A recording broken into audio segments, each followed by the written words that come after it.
Shurpanakha.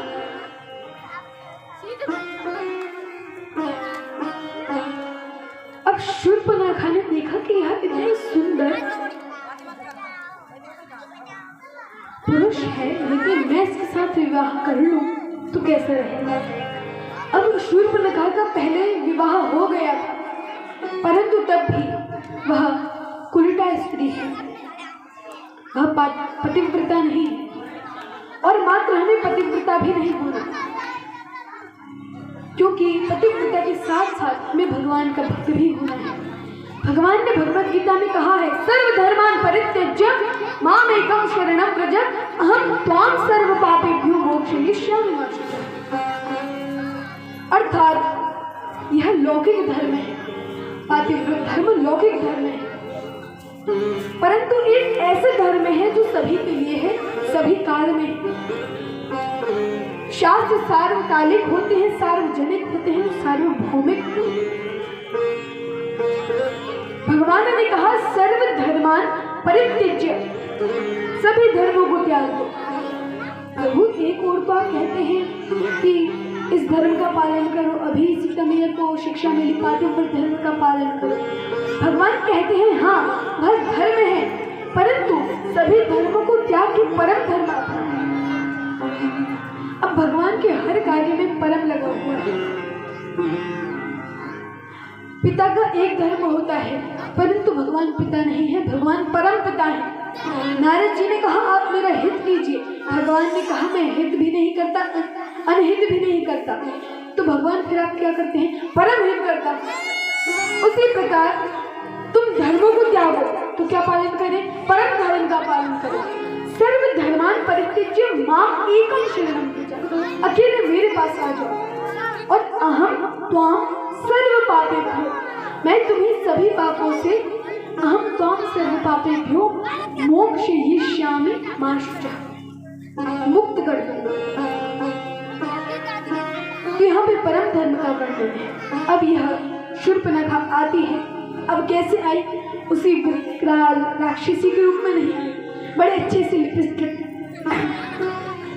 Lipstick लगा के, makeup करके, बाल संवार के, बड़े ही अच्छे से नृत्य करते हुए, पर भगवान ने उसकी ओर देखा भी नहीं।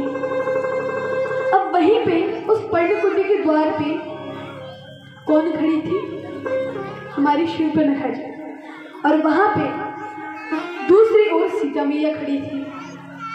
अब ये बड़ी छन छन करती हुई, पायल बजाती हुई आती है और कहती है हे श्री राम। अब वह ऐसे कह रही है, एकदम बगल में आ गई है, परंतु रामचंद्र जी ने एक बार भी उसकी ओर नहीं देखा। भगवान ने उसके साथ बात की, और कैसे की, वहां पे खड़ी है जानकी जी, यहाँ पे खड़ी है शूर्पणखा जी, वहां जानकी अर्थात सीता मैया को देख रहे हैं और बात उनसे कर रहे हैं। हाँ कही, हाँ मैं आपसे ही बात कर रहा हूँ, ऐसे बातचीत कर रहे हैं। तो जिस प्रकार स्त्रियों के लिए धर्म है, उसी प्रकार पति के लिए भी धर्म बताए गए हैं। अब क्या धर्म है, पंडित किसको कहा जाता है, चाणक्य पंडित ने कहा है मातृवत परदारेषु परद्रव्येषु लोष्ट्रवत और आत्मवत सर्वभूतेषु यह पश्यति स पंडितः। अर्थात जो किसी भी पराई स्त्री को मां के समान देखे, दूसरे के धन को धूल के समान देखे, ऐसा नहीं कि 2-2 हजार की गड्डियां मिल गई तो अपनी जेब में रख लिया छक्के से, धूल के समान। और आगे वर्णन है आत्मवत सर्वभूतेषु, यहाँ पे भगवान के लिए भोग लगाया और वहां पे आ गया कुत्ता, कुत्ते ने खा लिया तो उसको डंडे से इतनी तेज मारा कि उसे पीड़ा भी हुई और उसकी मृत्यु भी हो गई। यह नहीं, सब में प्रभु के दर्शन करना, यह पश्यति स पंडितः, ऐसा जो करता है वह पंडित है। तो यहाँ पे पंडित की भी परिभाषा दी हुई है। उसके बाद आगे वर्णन किया गया है, शूर्पणखा जी ने बड़ा अच्छा मेकअप किया और भगवान से बात करती है, हे प्रभु मेरा प्रस्ताव है कि मैं आपके साथ विवाह करूं। मेरे एक भाई का नाम है रावण जो कि त्रिलोक विजयी है, और एक खरदूषण जानते ही होंगे। भगवान कहते हैं हाँ जानता हूँ, उन्हीं के वध की मैंने प्रतिज्ञा लेकर रखी है। अब यह तो मन में कहा, बाहर तो कहा नहीं। अब क्या होता है,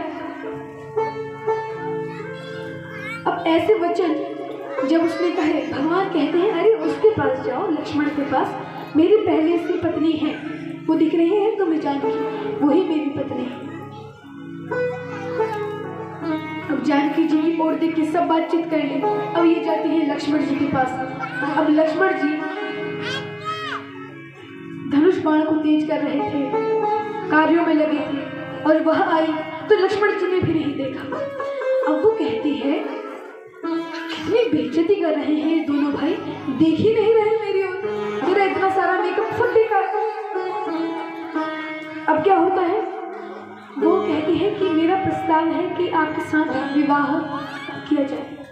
लक्ष्मण जी कहते हैं पहले से पत्नी है, पर यदि अच्छा मैंने तुमसे दोबारा विवाह कर भी लिया तो तुम्हें क्या करना पड़ेगा, मेरी सेवा करनी पड़ेगी और तुम राम जी की दासी हो जाओगी। तो दासी से क्या, रानी बनो, उन्हें राम जी के पास जाओ। वो राम जी के पास गए, राम जी ने लक्ष्मण जी के पास भेजा। अब 2-3 चक्कर कर लिए उसने, ऐसे बार बार वहां जाए फिर यहाँ आए। अब उसने अपना विकराल रूप निकाला। अब ये तो बाहर का बनावटी रूप था और भगवान शरीर को नहीं आत्मा को देखने वाले हैं।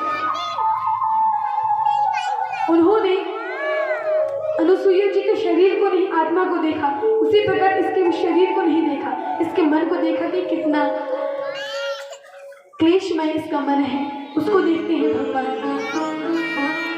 अब इससे जब बात नहीं की तो इसने विकराल रूप निकाला और इतना विशाल रूप कर लिया कि सीता मैया को खा जाऊंगी, इस स्त्री के पीछे ही सारी लड़ाई हो रही है, इसको खा जाऊंगी तो तुम्हारी कोई पत्नी नहीं रहेगी, तो तुम मेरे साथ विवाह कर, और यदि तुमने मेरे साथ विवाह नहीं किया तो तुम्हें भी खा जाऊंगी, ऐसे धमकाने लगे।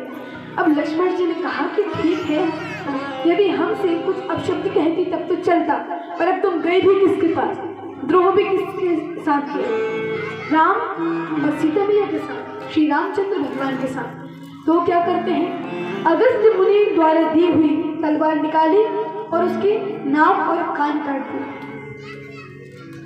नाक और कान काट दिए। अब ये नाक और कान काटने की परंपरा लक्ष्मण जी से चालू हुई है,